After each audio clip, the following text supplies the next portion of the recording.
Fala, seres humanos! Sejam todos muito bem-vindos a mais uma Pílula Literária aqui na Toca da Leitura. E o tema de hoje é Funções da Linguagem.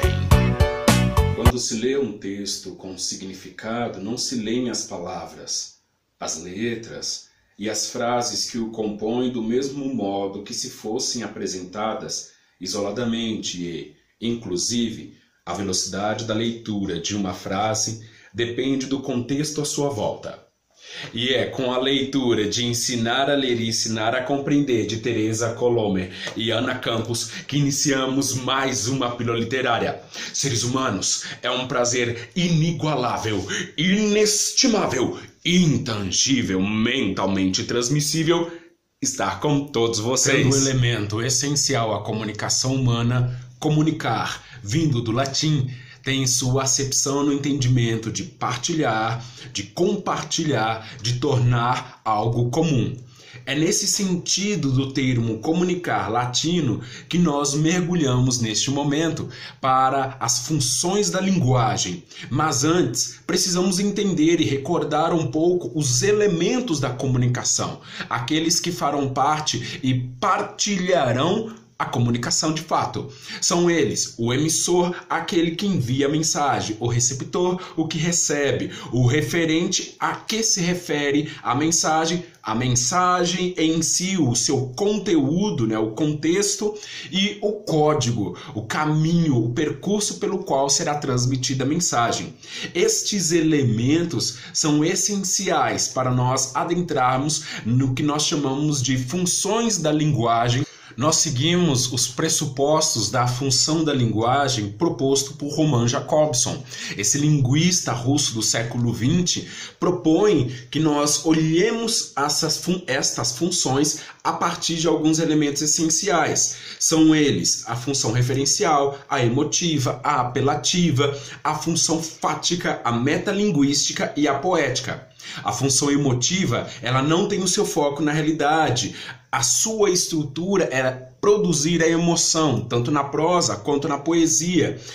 A sua linguagem é subjetiva, tem uma parcialidade emotiva, por isso que o uso de interjeições se faz muito presente. Já a função conativa, ela tem o intuito de mover o destinatário, por isso dos verbos no imperativo estão muito presentes nesse tipo de comunicação.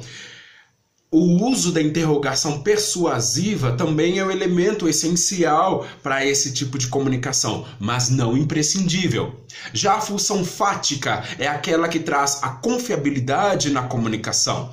Ela quer pôr a verificação entre o referente e o destinatário para ver se a comunicação está certa de fato. Por exemplo, você recebe uma ligação. Qual a primeira coisa que você fala? Você fala a função fática. Alô? Pegou? A próxima é a função referencial. O nome já nos traz bem uma grande característica desta função da linguagem, que é retratar de forma científica, a partir de um referente, o que está se tratando no texto. Muito presente nos textos dissertativos, utilizando o discurso da terceira pessoa no singular e no plural, é informativa e pragmática. Já a função da linguagem, ela tem o intuito de produzir vários sentidos.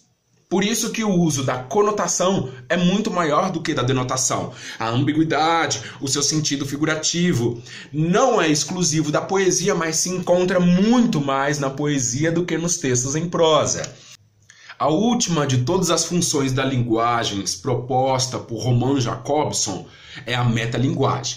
A metalinguagem, a grosso modo, seria o código explicando o próprio código. No caso da literatura, então, o uso do código linguístico como o canal de comunicação de fato. Mas nós encontramos também na pintura. Neste quadro de Diego Velázquez, nós vemos o autor retratado nele, pintando lá a obra As Meninas. Nós também encontramos a Chage, ela mesma explicando como que foi o seu processo de criação.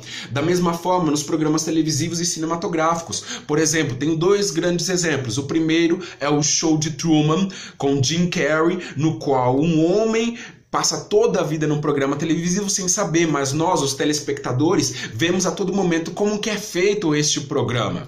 Outro exemplo, Sex and the City. Esqueci o nome das personagens agora. Carrie, Samantha Jones, Charlotte e Miranda. Isso! Neste programa, Sex and the City, você tem a personagem Carrie, que é uma colunista, narrando a vivência em Nova York junto com essas 4 amigas. Em vários momentos, ela olha para a câmera e fala com você, hoje aconteceu isso, aquilo outro. Né? E ela começa a narrar como que vai ser os próximos episódios, os próximos fatos que irão ocorrer em sua vivência ali em Nova York. Na publicidade, nós temos da mesma forma, quando a propaganda explica como ela é feita.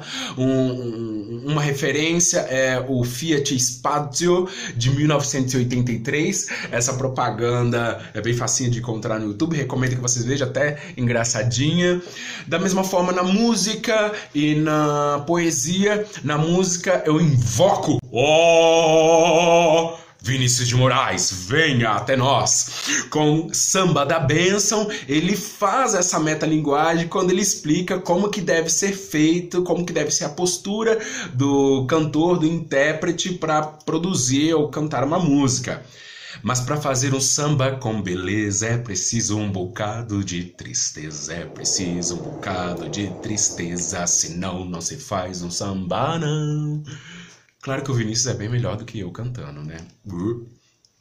Outro que nós gostaríamos de invocar, vindo da terceira fase do modernismo, João Cabral de Melo Neto, com seu texto Catar Feijão. Em uma analogia, ele faz a visão de catar feijão com a produção poética, quase que ali uma brincadeira de ser a mesma coisa. E assim ele fala para nós: catar feijão se limita como escrever. Percebam aí?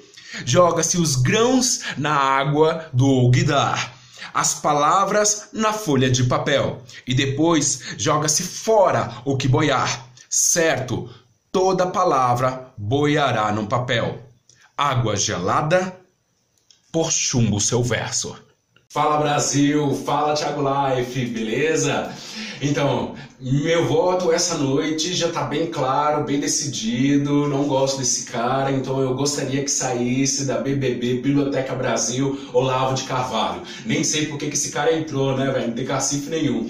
Mas, pra não dizer que eu tô sendo preconceituoso e alimentando ódio como ele faz nas mídias sociais, o meu motivo é pela discussão que teve na piscina esses dias com a Carolina Maria de Jesus. Ele veio dizer que ela era uma analfabeta, que só escreveu livros com erros ortográficos, que uma literatura muito ruim. E quem é esse cara para poder falar, né, velho? Pô, o cara não fez nem 4ª série direito e tá aqui querendo pagar de cima da menina. Então eu estou indo deliberadamente em defesa da Carolina Maria de Jesus, que eu quero que ela fique na BBB, Biblioteca Brasil. 4 Despejos, para mim, é um livro maravilhoso, demonstra muito a vivência de grande parte da população brasileira, da qual eu provenho. Então eu gostaria que ela ficasse, que Olavo de Carvalho saísse da BBB, Biblioteca Brasil. Pronto, falei. Abraço!